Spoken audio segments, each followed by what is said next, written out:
ये बात अब ऑलमोस्ट हर एप्लीकेंट समझ चुका है कि आजकल ऐसा लग रहा है जैसे कनेडियन इमिग्रेशन एक परमानेंट स्लोडाउन में चला गया है और सिस्टम के किसी भी स्टेज पर हो, चाहे वो आपका P1 हो या P2 ECOPR हो, वर्क परमिट एक्सटेंशन हो, ETA हो या बस एक सिंपल अपडेट का इंतजार, हर चीज डिले हो रही है। ये डिले अब सिर्फ एक छोटी सी असुविधा नहीं रही, यह एक हार्श रियलिटी बन चुका है जिससे हजारों लोग डेली स्ट्रगल कर रहे हैं। जब आप अपनी जिंदगी के सबसे बड़े फैसलों में से एक जैसे कि सेटल होना अब्रॉड या एक बेटर फ्यूचर की तरफ मूव करना के लिए वेट कर रहे होते हैं, तो ये कंटिन्यूअस डिलेज न सिर्फ आपके पेशेंस को टेस्ट करते हैं बल्कि वो आपकी लाइफ की मोमेंटम को भी तोड़ देते हैं। जब वीक्स बदलकर मंथ्स बन जाते हैं और कोई क्लैरिटी नहीं मिलती तो फ्रस्ट्रेशन होना बिल्कुल नॉर्मल है।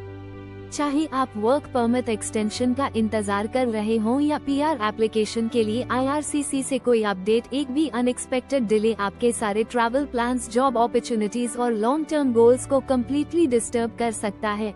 और ये वेट का तनाव सिर्फ आपके वीजा फाइल या स्टेटस तक ही लिमिटेड नहीं रहता, इसका असर आपकी इमोशनल स्टेट, फाइनेंशियल प्लानिंग और मेंटल हेल्थ तक स्प्रेड हो जाता है।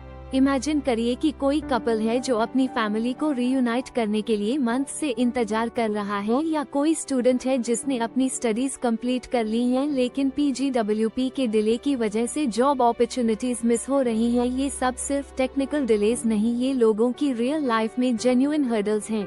साथ ही साथ जब आप बार बार वेब पोर्टल चेक करते हैं, GCMS नोट्स अप्लाई करते हैं, लॉयर से कंसल्ट करते हैं और फिर भी कोई सॉलिड जवाब नहीं मिलता तो एक हेल्पलेसनेस की फीलिंग डेवलप हो जाती है। ये अनसर्टेनिटी न सिर्फ आपके करंट प्लान्स को अफेक्ट करती है बल्कि फ्यूचर डिसीजंस लेने की कैपेबिलिटी को भी वीकन कर देती है। लोग कंफ्यूज रहते हैं कि नेक्स्ट स्टेप क्या होना चाहिए, दूसरा कंट्री एक्सप्लोर करें या कनाडा में ही पेशेंटली वेट करें। अब बात करते हैं इकोनॉमिक इम्पैक्ट की। डिलेज का मतलब है कि थाउजेंड्स ऑफ स्किल्ड वर्कर्स जो इकोनॉमी में कंट्रीब्यूट कर सकते थे वो अभी भी अपने होम कंट्री में स्टक हैं। एम्प्लॉयर्स को सूटेबल कैंडिडेट्स नहीं मिल पा रहे और एप्लीकेंट्स को जॉब अपॉर्चुनिटीज लूज करनी पड़ रही हैं क्योंकि उनको टाइमली वीजा नहीं मिल रहा। इससे न सिर्फ एप्लीकेंट को लॉस होता है बल्कि कनेडियन लेबर मार्केट भी सफर करता है। एक और बात जो ध्यान देने वाली है वो ये कि ये डिले सिर्फ प्रोसेसिंग इशू नहीं है बल्कि इससे लोगों की ट्रस्ट भी सिस्टम से कम हो रही है। जब कोई एप्लीकेंट एक ट्रांसपेरेंट और रिस्पॉन्सिव सिस्टम की उम्मीद करता है लेकिन मंथ्स तक कोई रिस्पॉन्स नहीं आता तो उसकी पूरी परसेप्शन उस कंट्री के इमिग्रेशन प्रोसेस के लिए नेगेटिवली चेंज हो सकती है। तो इसका मतलब सिंपल है, ये डिले सिर्फ टाइमलाइंस की बात नहीं कर रहे, ये उन ड्रीम्स और एक्सपेक्टेशंस की बात कर रहे हैं जो लोग लेकर आते हैं। इमिग्रेशन सिर्फ पेपर वर्क नहीं होता, ये लोगों की जिंदगी को शेप करता है। जब वो शेप अनसर्टेन हो जाता है तो लोग इमोशनली ड्रेन होने लगते हैं। इसी के साथ बहुत सारे लोग जो ऑलरेडी कनाडा में हैं, चाहे वो TRV पर हो, स्टडी परमिट पर हो या वर्क परमिट पर, वो भी स्टक फील कर रहे हैं क्योंकि एक्सटेंशंस या अप्रूवल्स में डिलेज आ रहे हैं। इस वजह से ना वो कॉन्फिडेंटली काम कर पा रहे हैं और ना ही अपने फ्यूचर को लेकर कोई प्लानिंग कर पा रहे हैं। अब इसका मतलब ये भी है कि बहुत सारे लोग अब ऑल्टरनेट रूट्स या दूसरे कंट्रीज की तरफ देख रहे हैं, जैसे कि ऑस्ट्रेलिया, UK या इवन जर्मनी, जहां कंपैरेटिवली टाइमलाइंस थोड़ा प्रेडिक्टेबल हैं। और ये ट्रेंड अगर ऐसे ही बढ़ता गया तो कनाडा को लॉन्ग टर्म में अपने ग्लोबल इमेज और स्किल्ड माइग्रेंट पूल में डिक्लाइन देखना पड़ सकता है। तो दोस्तों, जैसा कि हमने देखा, ये डिलेज एक सिस्टमिक चैलेंज बन चुके हैं और जब तक IRCC या दूसरे कंसर्न्ड अथॉरिटीज इस इशू को सीरियसली एड्रेस नहीं करेंगे तब तक ये फ्रस्ट्रेशन ग्रो करता रहेगा। इमिग्रेंट्स सिर्फ एक नंबर नहीं होते, वो फ्यूचर सिटीजन्स होते हैं और अगर उस फ्यूचर को अनसर्टेन बना दिया जाए तो उसका असर सिर्फ इंडिविजुअल पर नहीं, पूरी सोसाइटी पर होता है। अब तो डिलेज एक तरह से नॉर्म बन चुके हैं। चाहे आप एक स्टूडेंट हो जो पोस्ट ग्रेड वर्क परमिट का इंतजार कर रहा है, या एक स्किल्ड वर्कर हो जो एक्सप्रेस एंट्री इनविटेशन का इंतजार कर रहा है, या कोई प्रोविंशियल नॉमिनी हो जिसका फाइल बीच में अटका है, ये लिम्बो वाला फीलिंग बहुत कॉमन हो गया है। पूरा इमिग्रेशन सिस्टम इस वक्त अनसर्टेनिटी, लैक ऑफ क्लैरिटी और इनएक्टिविटी से भरा पड़ा है। ये कोई एक दिन का मामला नहीं है, कई महीनों से डिलेज की समस्या जारी है और जैसे जैसे समय बीत रहा है लोग हर दिन अपने स्टेटस का अपडेट चेक कर रहे हैं, एक नई उम्मीद के साथ, बस ये सोचकर कि शायद आज कुछ नया हो। लेकिन अक्सर यह निराशा में बदल जाता है क्योंकि एक भी नया अपडेट या मूवमेंट नहीं होती। ये सिचुएशन अब एक साइकोलॉजिकल साइकिल बन चुकी है। रात को सोने से पहले लास्ट बार IRCC पोर्टल चेक करना, सुबह उठते ही ईमेल इनबॉक्स देखना कि कोई कम्युनिकेशन तो नहीं आया, और फिर हर बार डिसअपॉइंटमेंट फील करना। ये साइलेंट एंजाइटी अब लोगों के डेली रूटीन का हिस्सा बन गया है। बहुत से एप्लीकेंट्स अपनी जॉब छोड़कर या फैमिली से दूर रहकर सिर्फ एक पॉजिटिव डिसीजन का इंतजार कर रहे हैं, लेकिन जब मंथ्स बीत जाते हैं और कोई आउटकम नहीं आता तो ये स्ट्रेस अनबेरेबल लगने लगता है। एक और बात ये है कि डिलेज की वजह से एप्लीकेंट्स की पूरी प्लानिंग अनसर्टेन हो जाती है।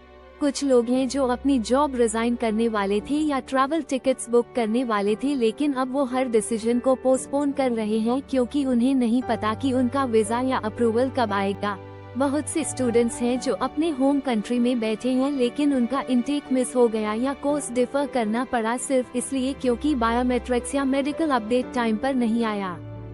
और जिन लोगों के पास अप्रूव्ड जॉब ऑफर्स हैं, उन्हें एम्प्लॉयर्स से प्रेशर मिल रहा है क्योंकि उन्हें कमिटमेंट चाहिए, लेकिन एप्लीकेंट कुछ कंफर्म नहीं कर पा रहे। इसके अलावा जब IRCC या कोई प्रोविंशियल बॉडी डिलेज के बारे में कोई कम्युनिकेशन नहीं देती, ना टाइमलाइन अपडेट करती है, ना रीजन एक्सप्लेन करती है, तो ट्रस्ट धीरे धीरे ब्रेक होने लगता है। लोग कंफ्यूज्ड होते हैं कि क्या उनका फाइल खो गया है, क्या कोई डॉक्यूमेंट मिसिंग है, या फिर सिस्टम में कोई टेक्निकल ग्लिच है। ये लैक ऑफ ट्रांसपेरेंसी एक और बड़ी समस्या बन चुका है। लोग सिर्फ क्लैरिटी चाहते हैं, चाहे अप्रूवल मिले या रिफ्यूजल, लेकिन इंडेफिनिट साइलेंस सबसे पेनफुल होती है। कई एप्लीकेंट्स ऐसे हैं जिन्होंने अपने सेविंग्स, करियर और फैमिली लाइफ को साइड में रखकर सिर्फ कनाडा मूव करने की प्लानिंग की थी, लेकिन जब एक भी स्मॉल स्टेप मंथ्स तक मूव नहीं होता तो उनका मोटिवेशन टूटने लगता है। कुछ लोग डिप्रेशन और एंजाइटी से भी जूझ रहे हैं क्योंकि ये सिर्फ एक इमिग्रेशन प्रोसेस नहीं है, ये उनकी पूरी लाइफ की डायरेक्शन डिफाइन करता है। अब आप सोच रहे होंगे कि क्या ये सिचुएशन टेम्पररी है या लॉन्ग टर्म सिस्टमिक इशू बन चुकी है। ग्राउंड रियलिटी यही है कि पोस्ट पैंडेमिक पीरियड में बैकलॉग और रिसोर्स क्रंच के चलते IRCC का सिस्टम ओवरवेल्म्ड हो चुका है। लेकिन इसका मतलब ये नहीं कि एप्लीकेंट्स इंडेफिनिट वेट करें और उनकी जिंदगी पॉज पर रहे। बहुत से लोग ऑल्टरनेट ऑप्शंस एक्सप्लोर करने लगे हैं, जैसे कि UK, ऑस्ट्रेलिया या जर्मनी, जहां एटलीस्ट प्रोसेस के टाइमलाइंस और कम्युनिकेशन थोड़ा ज्यादा प्रेडिक्टेबल हैं। तो अब जानते हैं कि ये डिलेज सिर्फ प्रोसेसिंग इनएफिशिएंसी नहीं है, ये लोगों की लाइफ को डायरेक्टली इम्पैक्ट कर रहे हैं। जिन लोगों ने अपने बच्चों के स्कूल एडमिशन, स्पाउस के साथ रियूनियन या जॉब ज्वाइनिंग डेट्स प्लान की थी, वो सब अब अनसर्टेन फ्यूचर की तरफ देख रहे हैं। कनेडियन ड्रीम अब एक होपफुल जर्नी से ज्यादा एक एंडलेस वेट बनता जा रहा है, और ये बात सच में परेशान करने वाली है। इसलिए जरूरी है कि इमिग्रेशन अथॉरिटीज इस साइलेंस को ब्रेक करें, एप्लीकेंट्स को time to time status updates दें और बैकलॉग क्लियर करने के लिए एक्स्ट्रा स्टेप्स लें।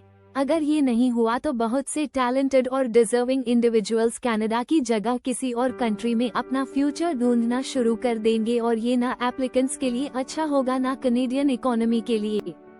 ये फ्रस्ट्रेशन सिर्फ इसलिए नहीं है कि डिलेज हो रहे हैं, बल्कि इसलिए भी है क्योंकि इसका कोई डेफिनेट रीजन नहीं है। लोग ये जानना चाहते हैं कि आखिर ये डिलेज क्यों हो रहे हैं। क्या IRCC में कोई सिस्टम अपग्रेड चल रहा है, क्या स्टाफिंग की प्रॉब्लम है, क्या पॉलिटिकल रीजंस हैं, या फिर क्या इमिग्रेशन पॉलिसीज में कोई मेजर शिफ्ट आने वाला है। लेकिन कोई भी ऑफिशियली कुछ क्लियर नहीं बता रहा। ट्रांसपेरेंसी की कमी ने इस सिचुएशन को और भी कॉम्प्लिकेटेड बना दिया है। हर किसी को लग रहा है जैसे वो एक डार्क टनल में है, जहां कोई गाइडेंस नहीं है, ना कोई टाइमलाइन है और ना ही कोई रोड मैप जिससे एप्लीकेंट्स को थोड़ा भी क्लैरिटी मिल सके।